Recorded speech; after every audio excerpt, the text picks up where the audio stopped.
खान भी, सब सुख है इसमें, भक्ति ही बचाती है। मेरे पास में कई भक्त आए और कह रहे थे अगर ये भक्ति न मिलती, सत्संग न मिलता तो अब तक हम दुनिया में नहीं होते, मर गए होते। उत्तर प्रदेश जिला बाराबंकी, ग्राम हसवापुर के महान भक्त श्री राम नरेश वर्मा पटेल साहब कह रहे थे भक्ति से जान बच गई। तो हमने कहा भक्ति से कैसे बची? बोले बहुत ज्यादा टेंशन थी, दिल्ली में बिजनेस था सब बर्बाद हो गया, दिल्ली से लखनऊ आया, बाराबंकी गया, वहां भी कुछ सफल नहीं हुआ, भारी बीमारी आ गई, सब टेंशन हो गई। तो मेरे गांव का एक बच्चा बोला तुम असंग देव से जुड़ो तो बच जाओगे, नहीं तो मर जाओगे। तो मैं आपका प्रवचन सुना, आपसे जुड़ा, अब लगता है मैं फिर से जवान हो रहा हूं और हंसी खुशी रहती है। और उत्तर प्रदेश में बाराबंकी जिले में कोई कार्यक्रम होता है तो वहां एक ट्रक भर करके पानी बोतल वो दान करते हैं। कई प्रोग्रामों में दान किया, पानी फैक्ट्री है उनकी। हमारे आश्रम में हर कार्यक्रम में एक एक ट्रक भर के आता है। तो हमने कहा पैसा, बोले पैसा, जान बच गई, पैसा क्या काम। ये भक्ति जिंदगी को भी बचाती है। इसलिए दुनिया के बड़े बड़े दुखों को सहने की शक्ति देती है। दुख संसार में कम नहीं, विचित्र विचित्र दुख आते हैं, तुमको पता भी नहीं कौन दुख कब क्या कैसे मोड़ ले लेगा, क्या घटना दुर्घटना हो जाएगी। इसलिए भक्ति को बनाए रखो और बच्चों में भी भक्ति पैदा करो, जवानों में भी, स्त्रियों में भी, लड़कियों में भी, लड़कों में भी, बूढ़ों में भी, बुजुर्गों में भी, बहुओं में भी, सास ससुर में भी, माता पिता में भी कोई बचना नहीं चाहिए। हमारे आश्रम पर जब संध्या वंदन होता था, घंटा बजता था, तो एक कुत्ता भी मुंह से शंख जैसी आवाज करता था, वो भी भक्ति सीख गया। और जब सब बंदगी करते थे तो बैठ कर ऐसे करता था, मूड हिलाता था। मैंने कहा रे साधु तो सब कर ही रहे, भगत भी कर रहे, ये कुत्ता कब से भगत हुआ? ये भी बंदगी करता था। और संत सब बैठ जाते थे, वो भी साइड में बैठ जाता था। ये बात 35 साल पहले की। तुम्हारी क्रियाकलापों को पशु पक्षी भी देखते हैं और सीखते हैं, ये याद रखना।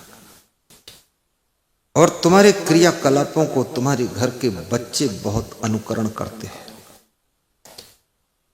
इसलिए पूरे घर में मैं निवेदन करूंगा, पूजा मंदिर कृपया छोटा मत बनाइए, एक कमरे में ही पूजा मंदिर रखिए और उस कमरे में पूरे परिवार को बिठाइए और सभी लोग ध्यान करें, पूजा करें।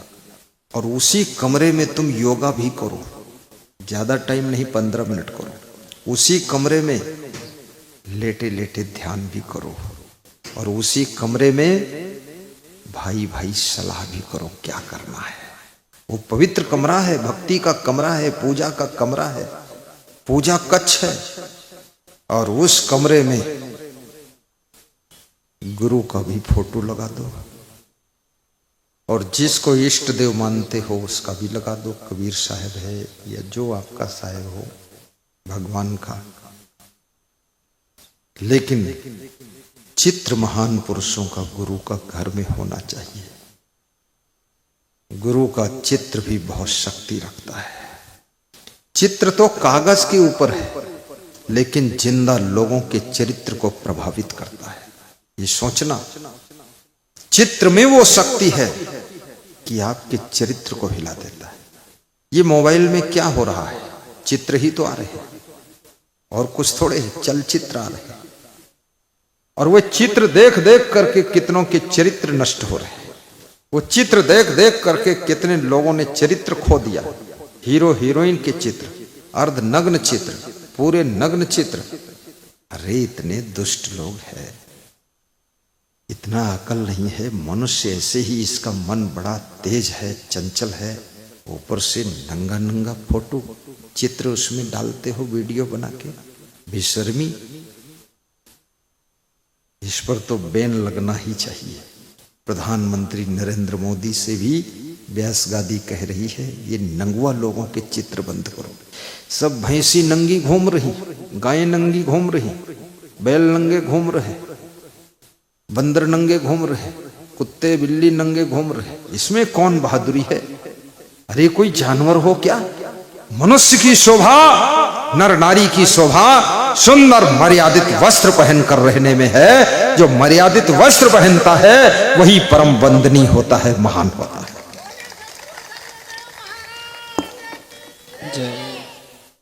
आप सीता जी का देखिए फोटो, वनवास गई, कैसे कपड़े साड़ी पहना है, और देखिए राम का फोटो, वो भी पहने कपड़े हैं।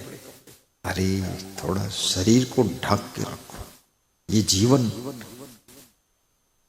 कितना कीमती जीवन है। जानवरों जैसे अर्धनग्न घूम रहे हो, लोगों के अंदर सुषुप्त वासना को जागृत कर रहे हो, झकझोर रहे हो उनके भीतर सोई हुई कामनाओं को। विवेक करो, थोड़ा इस कचड़े पचड़े लफड़े झगड़े से ऊपर उठो।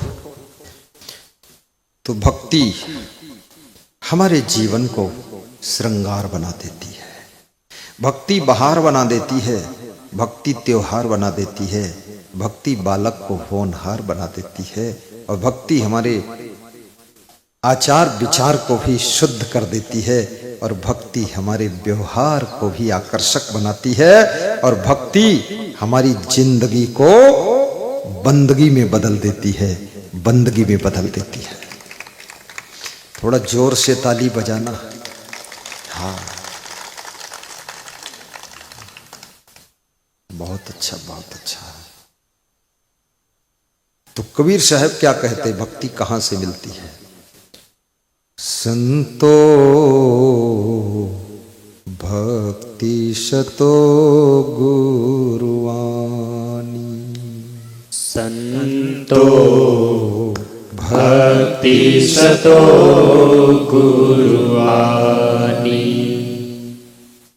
संतो भक्ति शतो गुरुवाणी, संतो भक्ति शतो गुरुवाणी।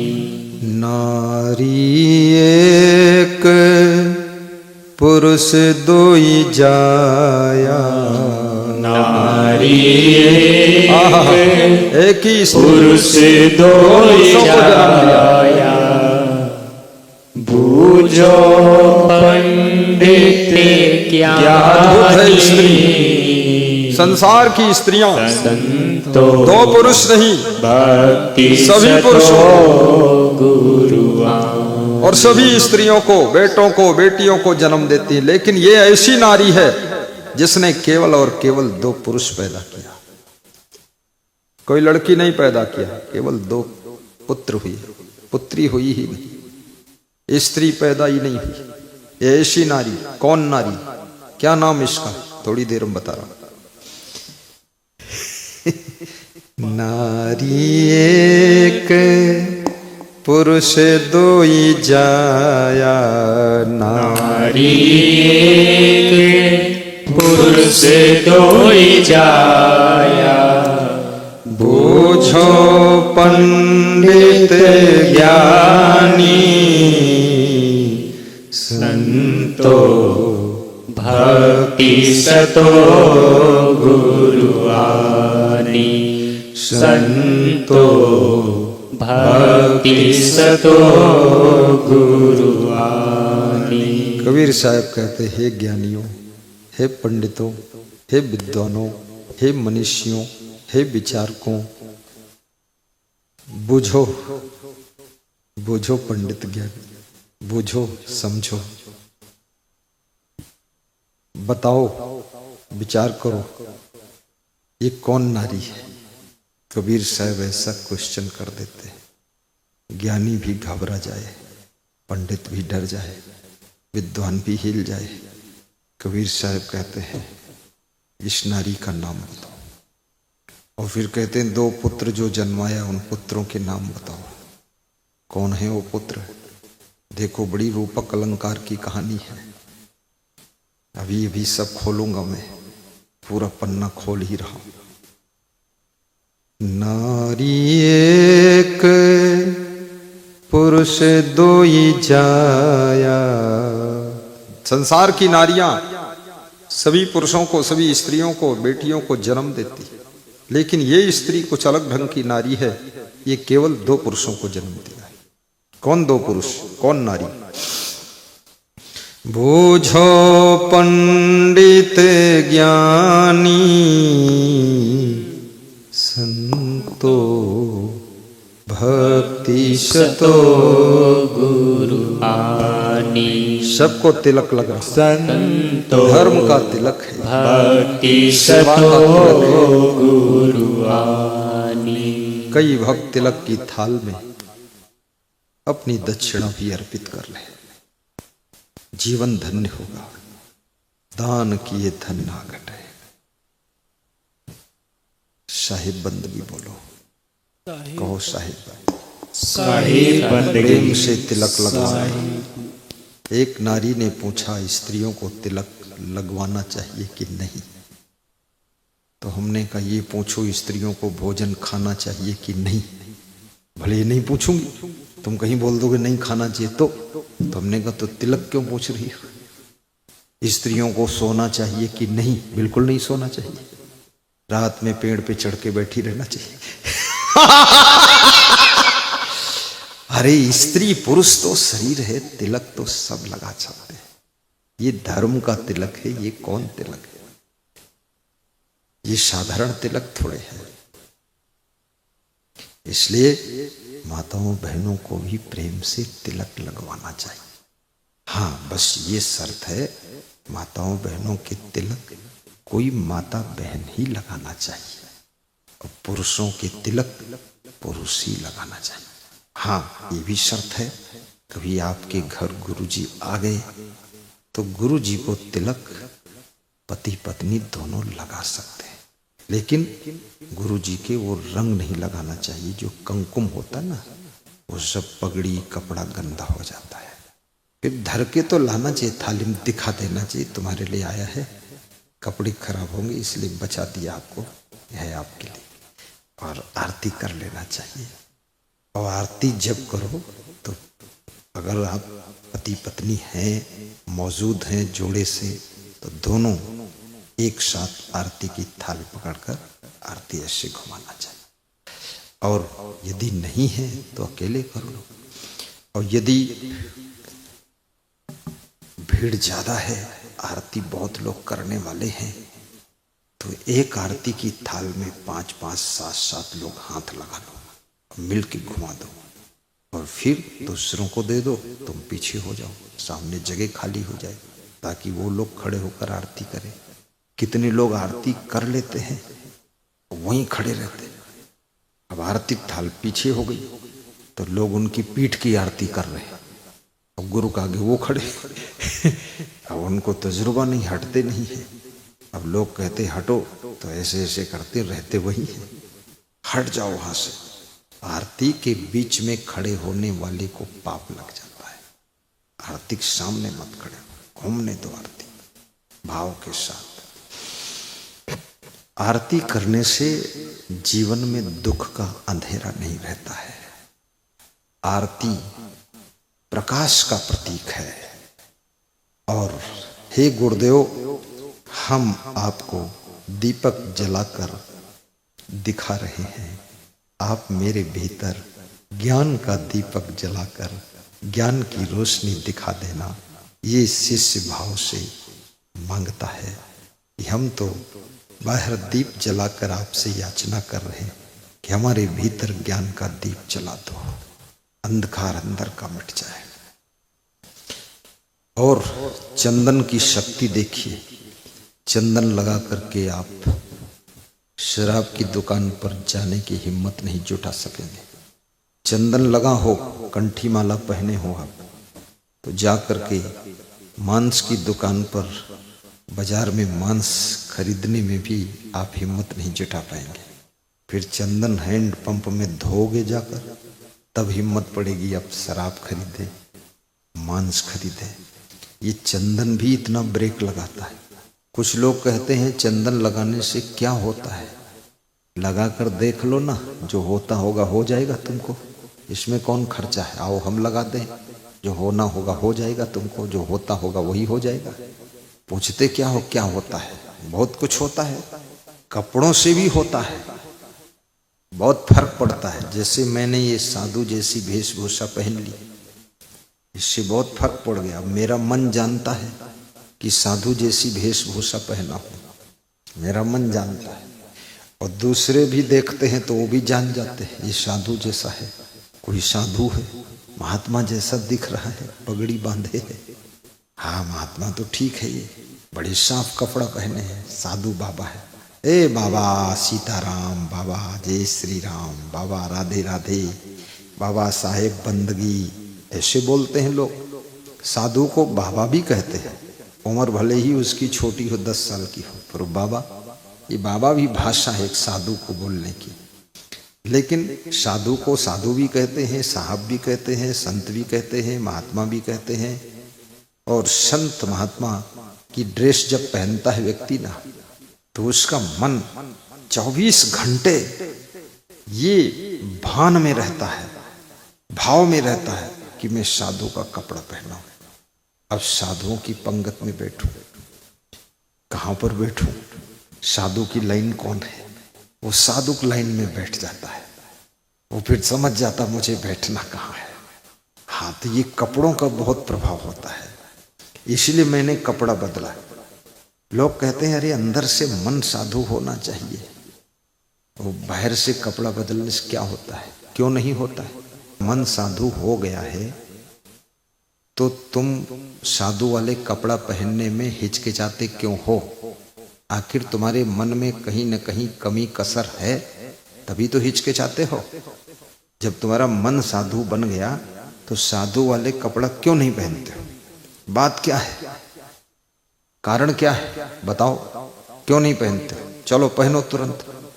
इसलिए नहीं पहनते हो, तुम पैंट शर्ट में इसलिए बोलते हो कि इसी में ठीक है, हम अंदर से साधु हैं, ताकि कभी दांव मिल जाए तो दमादम मस्त कलंदर भी कर लेते हो, इसलिए नहीं पहनते हो। पहन के देखो तो साधु के कपड़े, ये साधु का कपड़ा पहनना कोई खेल तमाशा नहीं है, बहुत कठिन काम है।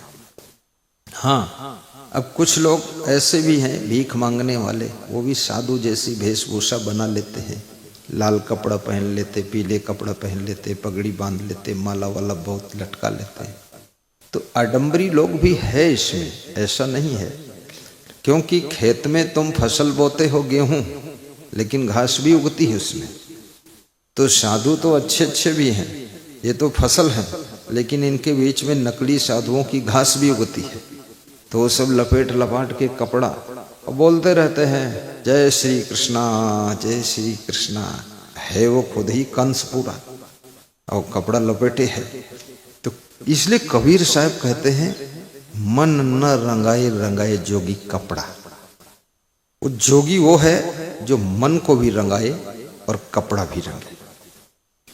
अगर मन वैराग्य में नहीं रंगा, भक्ति में नहीं रंगा, त्याग में नहीं रंगा, तप में नहीं रंगा, तो फिर कपड़ा रंगने से भी कोई फायदा नहीं। और कपड़ा मन रंग गया और कपड़ा नहीं रंगा तो भी कुछ न कुछ है गड़बड़ जरूर। मन भी रंगाओ और कपड़ा भी रंगाओ, मन भी बदलो, मन को भी साधु बनाओ और शरीर को भी साधु वाले कपड़े पहनाओ। मैं तो साधु के कपड़े जब शुरू में पहना तो मुझे शर्म भी थोड़ी लगती थी। तो गाड़ी में बैठकर गुरु जी के साथ लखीमपुर सिटी जाता था, तो जहाँ मेरे साथ पढ़े हुए लोग या मास्टर लोग मिल जाते थे तो मैं गाड़ी में नीचे लेट जाता था, छिप जाता था कि क्या बोलूँगा इसको, कुछ कहेगा, तो सीट के नीचे छिप जाता था, पीछे बैठता था। धीरे धीरे धीरे धीरे धीरे धीरे अपना सब तन मन मजबूत हो गया और सब जान ही गए। फिर लोग मिलने लगे, फिर जिन्होंने हमको पढ़ाया था उन्होंने सत्संग भी कराया, मैं जितने स्कूलों में पढ़ा हूँ सब स्कूलों में प्रवचन हो चुका है, सब में हो गया। वहाँ के प्रबंधकों ने, मास्टरों ने, जो हमें केमिस्ट्री पढ़ाते थे वो पोस्टर चिपकाने जाते थे। वो जानते थे इसको पढ़ाया हूँ, अब इसका पोस्टर चिपकाता हूँ, गुरु बन गया। कहते थे अरे आपकी वजह से मेरा कल्याण बहुत हुआ, क्योंकि मेरा लड़का खतरनाक है और वो भी आपकी भक्ति में लग गया तो अब हमको निभा लेता है। और मैं भी खतरनाक हूँ, क्रोधी बहुत हूँ, तो मैं भी थोड़ा ठंडा हुआ। भक्ति से बिल्कुल आइसक्रीम बन जाता है आदमी। बड़ा भयंकर खुख्वार प्राणी है ये मनुष्य, ये साधारण नहीं है। बहुत क्रोधी भी है, लोभी भी है, मोही भी है, घमंडी भी है, कामी भी है, ईर्ष्यालु है, झरसुआ है, जलनशील है। अरे पेट्रोल है, पूरा पेट्रोल आग लगा देगा। बहुत भयंकर गुस्सा इसके अंदर तोड़ फोड़ कर देगा।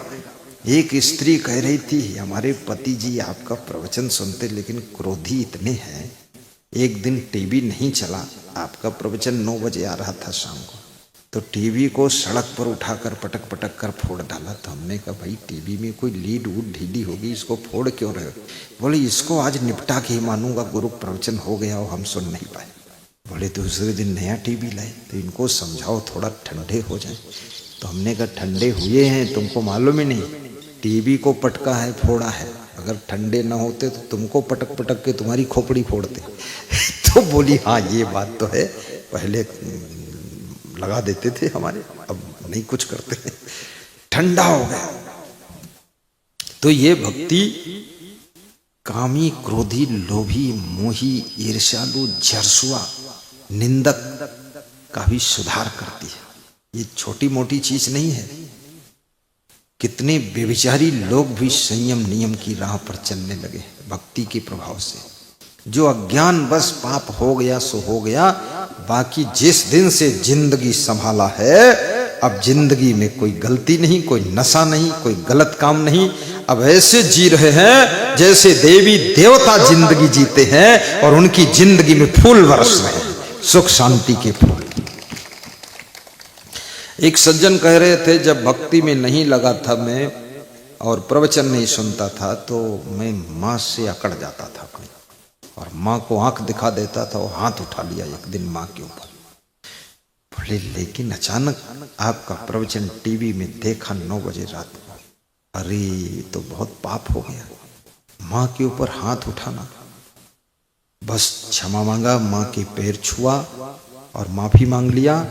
फिर आपसे मिला, गुरु मंत्र ले लिया, सब सुधर गया। 3 भाइयों में बंटवारा हुआ, 2 भाई टीचर थे, मैं कुछ भी नहीं था, लेकिन माँ के बंटवारा में मैंने माँ को ले लिया कि इसकी सेवा मैं करूँगा। अब माँ की सेवा के पुण्य से और आपके सत्संग के प्रभाव से मेरे पास 2 मकान, 3 मोटरसाइकिल, 2 कार हो गई। और मेरे जो भाई लोग टीचर थे उसके पास एक मकान है और कार वार नहीं है, वो बेकार सब हो गया। लेकिन भक्ति हमने बहुत किया, नित्य दान भी करता हूँ और नित्य आपका सत्संग सुनता हूँ, नित्य ध्यान करता हूँ। याद रखना, गुरु का जो सत्संग सुनता है भगवान उस पर प्रसन्न हो जाते हैं, और गुरु का जो ध्यान करता है भगवान उस भगत का ध्यान रखता है। और गुरु के ज्ञान में जो डूब जाता है तो भगवान उसकी निगरानी करता है कि इस भक्त के ऊपर कोई आपत्ति ना आने पाए। और जो घर के बुजुर्गों की, माता पिता की सेवा करता है, याद रखना गुरु की कृपा उसको अवश्य प्राप्त होती है, अवश्य प्राप्त होती है। इसलिए माता पिता को ठुकराना मत। बंटवारा में माता पिता को अपने हिस्से में लीजिए। आप टेंशन क्यों करते हो? माता पिता को अपने हिस्से में लो। भैंस बट जाए बट जाने दो, खेत बटने दो, माता पिता को पूरा ले लो कि इनको हमें चाहिए। और माता पिता भी ऐसा स्वभाव बनाइए, 3 बेटे 3 बहू, 4 बेटे 4 बहू, 10 बेटे 10 बहू, सभी चाहें कि हमको मिलो। और अगर सब चाहते हैं तो फिर सबके यहाँ 7-7 दिन मेहमानी करो, मौज करो, पकौड़ी खाते रहो मस्त। उनकी तारीख लगा दो, 1 तारीख से 10 तारीख तक तुम्हारे यहाँ भोजन, 11 से 20 तक तुम्हारे यहाँ, 21 से 31 तक तुम्हारे यहाँ।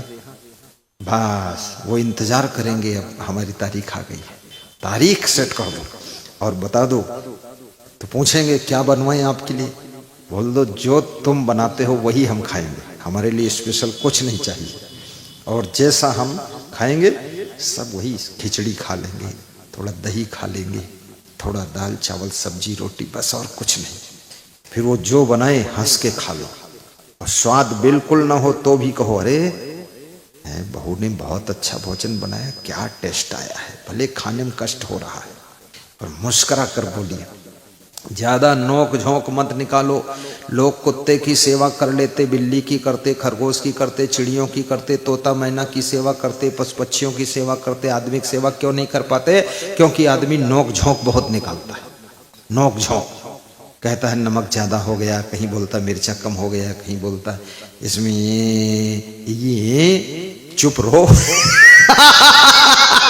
खा लो चुपचाप, बहुत ज्यादा गड़बड़ मत मचाओ। हमारा भंडारी आज भोजन बना के लाया, मैंने उसको गांव में बोला था जिस दिन वो बथुआ का, मेथी का या सरसों की पत्तियों का सब वो दाल बनाना, उस दिन तुम रोटी बनाना ही मत, बस चावल उसको खा लोगा।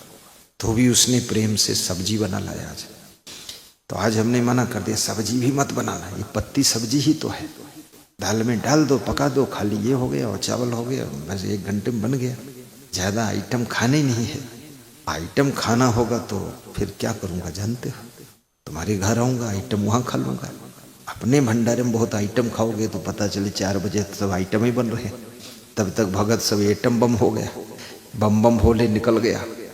तो आइटम वाइटम नहीं खाना है, बस ये देखते रहो कि भोजन में vitamins, proteins, minerals, magnesium, potassium, calcium, ये सब तत्व आपके शरीर को मिलना चाहिए। सीजन में जो फल आता है उसको भी थोड़ा खा लीजिए। इस समय अमरूद, बिही बहुत अच्छी आ रही है, बिही बोलते ना, बहुत अच्छी, नमक के साथ धनिया, मिर्चा, लहसुन अगर खाते हैं आप, तो नहीं खाते ना, उसको मिला के नमक में पीस करके बढ़िया सब बनाइए, नमक चटपटा थोड़ा, और उसी बिही में मिलाकर काट काट कर खाइए। सुबह वही खाइए, देखिए डाइजेशन सिस्टम कितना अच्छा होता है, क्योंकि बिही में बहुत ज्यादा कैल्शियम भी है, और बिही में बहुत ज्यादा लोहासो भी है, फेरस भी है, और बिही डाइजेशन के लिए सबसे टॉप है, लैक्सेटिव भी है। बिही अमृत है। सेव फल से 10 गुना ज्यादा बिही में गुण है, लेकिन सेव मिलता है 150 रुपये किलो, बिही मिलती है 30-35 रुपये किलो, 20 रुपये किलो। इसलिए बिही खाओ, और 2-4 बिही अमरूद के पेड़ अपने पिछवाड़े लगा दो, 2-4-6 पपीता लगा दो, घर ही में लगा दो, घर ही में रोज ताजा पका हुआ तोड़ कर खाइए, बच्चे भी खाएं, सबकी तबीयत अच्छी रहेगी। अमरूद खाना चाहिए, और हरी मिर्चा भी थोड़ा सा, कभी चुपके से बताता हूँ, मिर्चा हरी खाने से शुगर नहीं होती, सबको मत बताना। शुगर अगर शुगर हो गई है तो खत्म हो जाएगी। हरी मिर्च, लाल मिर्च नहीं, हरी। और हरी ये भी नहीं पूरा 2-2 खा रहे हो, आधी मिर्च या 1 मिर्च, छोटा है तो 1, बड़ा है तो आधा। खीरा से शुगर खत्म होती, बिही से शुगर खत्म होती, मेथी से शुगर खत्म होती, हरी पत्ती वाली सभी सब्जी और सकपहिता बनाकर खाने से शुगर खत्म होती, और हंसने से भी शुगर कंट्रोल होती। हंसने में कोई खर्चा ही नहीं है, और रोने से शुगर बढ़ती है, बीपी भी बढ़ता है, इसलिए रोया मत करो। महिलाओं का बीपी हाई रहता है, इसलिए गुस्सा में ज्यादा रहती है। हाँ, तो बचपन में तो बच्चों कूट देती है, और थोड़ा जब बच्चे बड़े हो गए तो पति कूट देती है, और पति जब गया कहीं तो फिर सासू कूट देती है। कितनी सासुएं बहुत कुटम कुटाई हो रही है। हाँ, ये ज्यादा लाल मिर्चा खाने से क्रोध बढ़ता बहुत है। ये सब तत्वों का प्रभाव शरीर पर आता है। रोने से फिर रोता वही है जिसके अंदर बहुत गुस्सा होती, फिर वही रो लेता है। जो गुस्सा में कुछ नहीं कर पाता तो रो देता है। इसलिए रोना भी कोई बहुत अच्छी बात नहीं। हाँ ये है, गुरुजी विदा हो रहे हैं तब रो दिया, वो रोना ठीक है। किसी की मृत्यु हो गई रो दिया, वो ठीक है। लेकिन खामखा रोते रहना, जहां देखो वहीं रोते रहना। हंसना, अपने घर खूब हंसो, छत पर हंसो, स्नान रूम में हंसो, बेडरूम में हंसो, रजाई ओढ़े ओढ़े हंसो, अकेले हंसो, पति पत्नी हंसो, बूढ़ी माँ के साथ हंसो, सासुक साथ हंसो, सासुक हंसाओ, उसके दांत सब गिर गए हैं डोकरी के, फिर भी हंसाओ, मुंह खोले तो ऐसे लगे झरोखा खुला है। उसको हंसाओ। हंसना और हंसाना भी सीखो। अपने घर के बूढ़े बुजुर्गों को हंसाओ भी, किसी को फंसाओ मत, न खुद फंसो न किसी को फंसाओ। फंसना नहीं है, फंसाना नहीं है, हंसना है और हंसाना है। अपने माँ बाप को भी हंसाओ, पति को भी हंसाओ, पत्नी को भी हंसाओ। अपने घर में हंसी खुशी रहना चाहिए। अब घर जैसा है तैसा है, घर कोई राजमहल ताजमहल नहीं बन जाएगा जल्दी, बनेगा। ऐसा भी नहीं कि नहीं ही बनेगा, बनेगा, जरूर बनेगा, एक दिन बनेगा, अच्छा बनेगा, फर्स्ट क्लास बनेगा, टॉप का मकान होगा, बहुत सुंदर भवन होगा। लेकिन अभी जो भवन है उसी में भावपूर्वक हंस करके जिंदगी जियो तो आपका भवन जल्दी बनेगा और जल्दी से आपके घर में उन्नति शुरू हो जाएगी। ठहाका लगाकर हंसना शुरू करो। कृष्ण हंसते थे, सोने की द्वारिका समुद्र के अंदर बन गई। राम मुस्कुराते थे, अयोध्या में कनक भवन सोने का भवन बन गया। शंकर भगवान भी बड़ा मस्त आदमी था। शंकर भगवान आदमी क्या, भगवान ही थे, आदमी क्यों कहोगे। तो ऐसा नाचते भी थे और डांस करते थे शंकर भगवान, और भजन भी खूब गाते थे, त्रिशूल लेकर नाचते थे, चक्कर घूमते थे ऐसे जैसे मनोहर साहब राउंड लेते। शंकर भगवान मस्त मौला व्यक्ति है, साधारण नहीं है। बहुत ओछा कपड़ा पहनते थे, बागंबर। ये पेंट सेंट नहीं, रोज फटे सिलाई टूटे, बागंबर लपेट ले रहे, 20 साल तक फटता ही नहीं रहे। ऐसा नाचते थे। सती जी और पार्वती दोनों मुस्कुराती थी कि इतना बढ़िया पति मिला है, घर ही में डांस दिखा देता है। कैलाश पर्वत पर नाचते थे और पार्वती जी देखती रहती थी कि कितना। अभी भी सब पति लोग नाचते हैं तो पत्नियां खुश होती हैं, पत्नियां नाचती तो पति लोग खुश होते।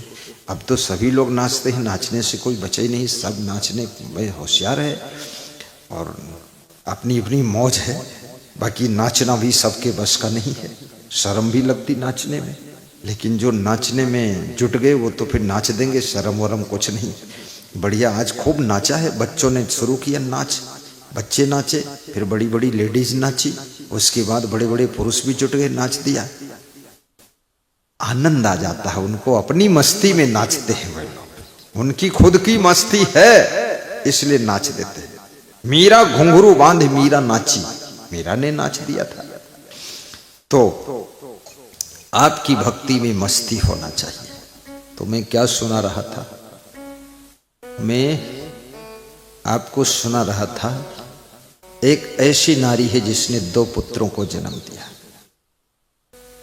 नारी एक पुरुष दोई जाया, नारी एक पुरुष दोई जाया, बूझऊ पंडित ज्ञानी, संतो भक्ति सतो गुरुवानी, संतो भक्ति सतो गुरुवानी। एक ऐसी स्त्री है जिसने 2 पुरुषों को जन्म दिया।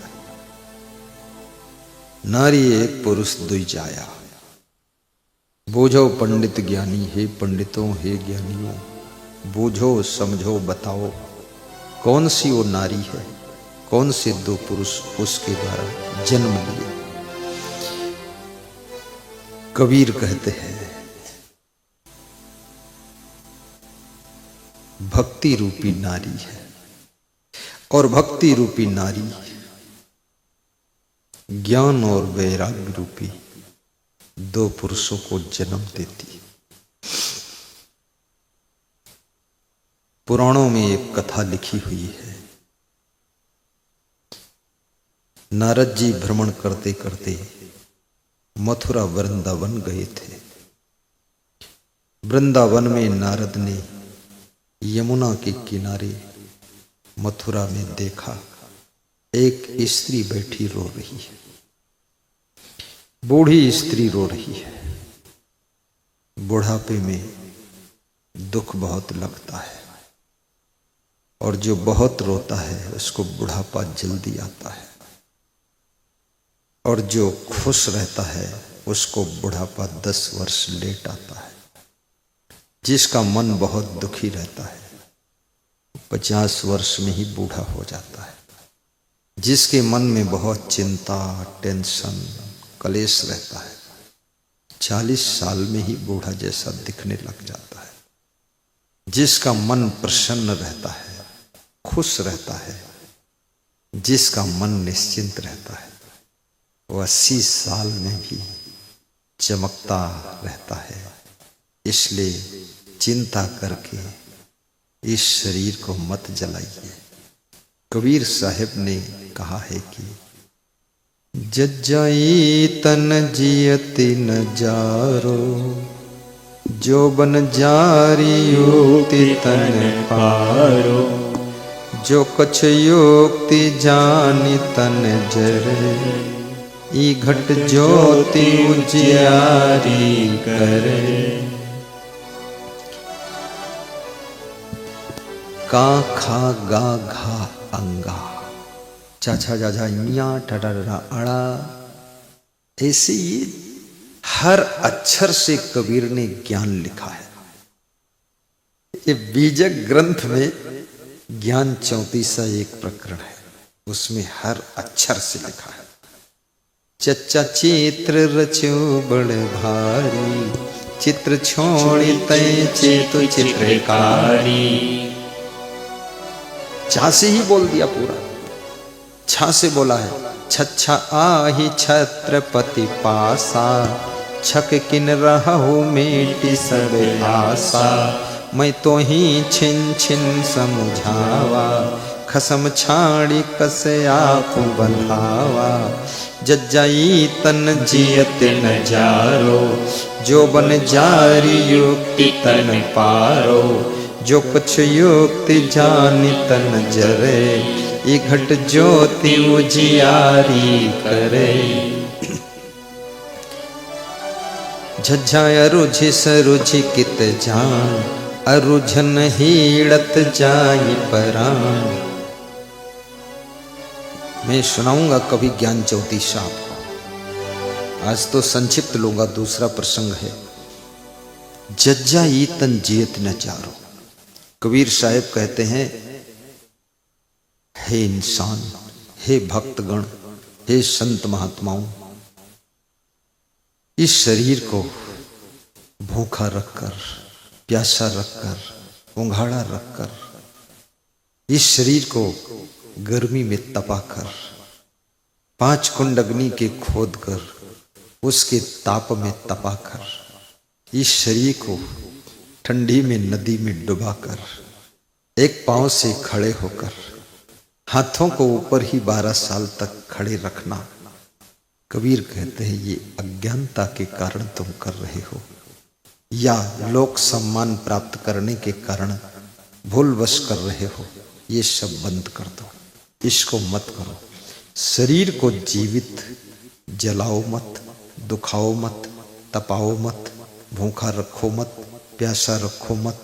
गर्मी लगे तो कूलर चला लेना, पंखा चला लेना, ठंडी लगे हीटर चला लेना, रजाई ओढ़ लेना, जैकेट पहन लेना, और भूख लगे जो भी सहज उपलब्ध है प्रेम से खा लेना, प्यास लगे शुद्ध जल पी लेना, और नींद लगे जो भी बिछौना ठीक ठाक मिल जाए बिछाकर सो जाना। लेकिन नींद का अर्थ नहीं सत्संग में नींद लगे। खाना पीना, सोना, जागना, काम करना, फ्रेश होना, नहाना, धोना, चाय नाश्ता ये सब का टाइम टेबल सेट करिए।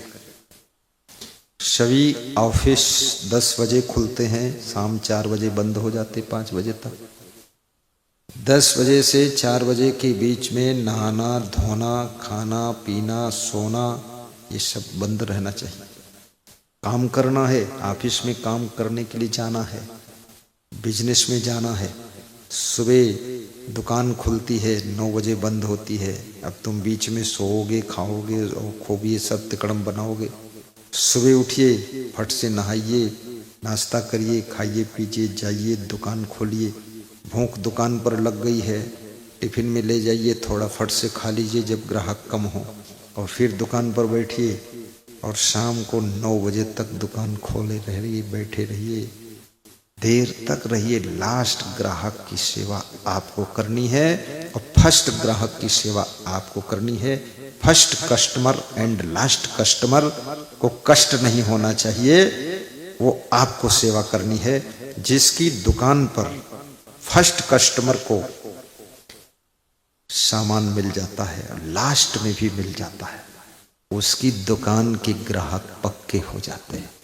लोग समझते हैं जब किसी की दुकान नहीं खुली थी तो इसकी दुकान से मिला था, और जब किसी की दुकान बंद हो गई तब इसकी दुकान से मिला था, इसलिए वहीं चलो ताकि वहां मिल ही जाएगा, दुकान बंद नहीं हुई होगी। इसलिए सबसे पहले दुकान खोलो और सबसे बात को बंद करो। दुकान को मंदिर समझो, दुकान में भी छोटा मंदिर रखो, पूजा पाठ कर लो। ग्राहक से ऐसे बोलो, ऐसे लगना चाहिए कोई देवी देवता ही आया हुआ है। देवी देवता भगवान गोसैया ये सब रोज न तुम्हारी दुकान में आने वाले हैं न मकान में आने वाले हैं। घर में माता पिता सास ससुर बेटा बहू पोता पोती यही देवी देवता का छुपे हुए रूप हैं। अतिथि मेहमान यही देवी देवता के रूप में आते हैं और ग्राहक ही देवी देवता के रूप में आता है। और दुकानदार को भी देवता समझ करके वहाँ पर सामान खरीदिए, और दुकानदार को देवत्व भाव से बैठना चाहिए और ग्राहक को देवत्व भाव से जाना चाहिए। क्योंकि याद रखना, भगवान डायरेक्ट किसी को नहीं मिलता है, कभी ग्राहक के रूप में, कभी दुकानदार के रूप में, कभी माँ के रूप में, कभी पिता के रूप में, कभी सास ससुर के रूप में, कभी दामाद बेटी के रूप में, कभी बहू के रूप में, और कभी ग्राहक पड़ोसी के, कभी भगवान पड़ोसी के रूप में, कभी अतिथि मेहमान के रूप में, कभी साधु संत के रूप में। अनेक रूप धारण करके भगवान आता है और आपको दर्शन देता है, आप पहचान नहीं पाते हो। इसलिए भगवान का भाव रखो सब। जय। ताली जोर से बजाया करो। बहुत ये लोग सोचते हम तो भगवान बन गए, अब ताली क्यों बजाए? अरे भगवान बन जाओगे, लेकिन अभी ताली बजाओ, अभी शुरुआत है, अभी बने नहीं पूरा। ताली जोर से बजाए, खुश होकर सुनो।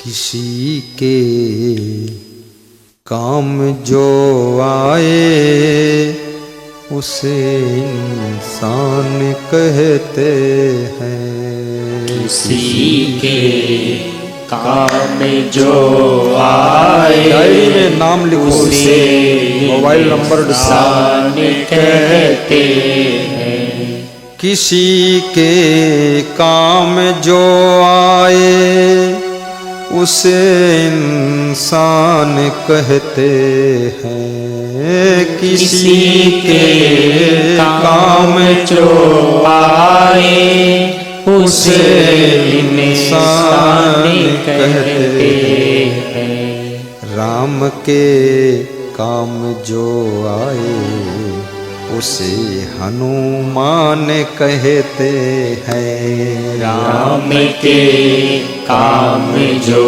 आए उसे हनुमान कहते हैं। पराया दर्द अपनाए उसे भगवान कहते हैं। पराया दर्द अपनाए उसे भगवान कहते हैं। उसे भगवान कहते हैं, उसे भगवान कहते हैं। किसी के काम जो आए उसे इंसान कहते हैं। इंसान भगवान की परिभाषा क्या है? जो किसी को सहारा दे, शुभ कार्य में सहारा दे, सत कार्यों में सहारा दे, सत्संग के प्रोग्राम में सहारा दे। आज एक बच्चा यहां आया था, सुभाष भाई बता रहे थे कि ये बच्चा सबसे ज्यादा मेहनत किया है। बच्चे का नाम भूल गया हमको, क्या नाम है? राजेश। खूब दौड़ धूप मचाया है, पोस्टर खूब चिपकाया है। धन्य है वो बालक, काम आ गया।